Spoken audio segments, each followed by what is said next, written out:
Le Flash Info avec le centre de stockage de la Manche. Les intempéries ont secoué le département hier mercredi, des vents qui ont soufflé jusqu'à près de 130 km/h et surtout beaucoup de pluie. Conséquence, hier soir, les pompiers de la Manche totalisaient quelques 200 sorties principalement pour des chutes d'arbres. Un vent qui a aussi eu des conséquences sur les installations électriques. Jusqu'à 6000 foyers ont été privés de courant dans le Cotentin. 3000 foyers étaient encore sans électricité hier soir. Tempête toujours avec cette petite frayeur au chantier CMN de Cherbourg. À cause du vent, une partie de la toiture d'un hangar a traversé la cour d'honneur pour retomber à 5 mètres d'une voiture en stationnement. Heureusement, pas de blessés. Par prudence, la direction a demandé à ses salariés de rentrer chez eux.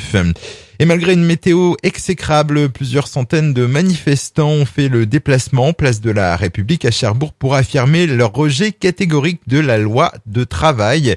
Ils étaient environ 700 selon les syndicats, 300 selon la police. Rassemblement également à Saint-Lô, 150 personnes étaient présentes dans le cortège, 50 à Granville. À noter aussi la mobilisation d'environ 200 lycéens à 40 ans. De lourdes peines prononcées hier à Coutances à l'issue de 2 jours de procès. Au total, 12 prévenus âgés de 23 et 64 ans comparaissaient pour un vaste trafic de drogue portant sur plusieurs dizaines de kilos d'héroïne et de cocaïne. Une moitié est originaire de la Manche, pour l'autre de la Seine-Maritime. Les principaux dealers écopent de peines allant de 6 à 5 ans ferme.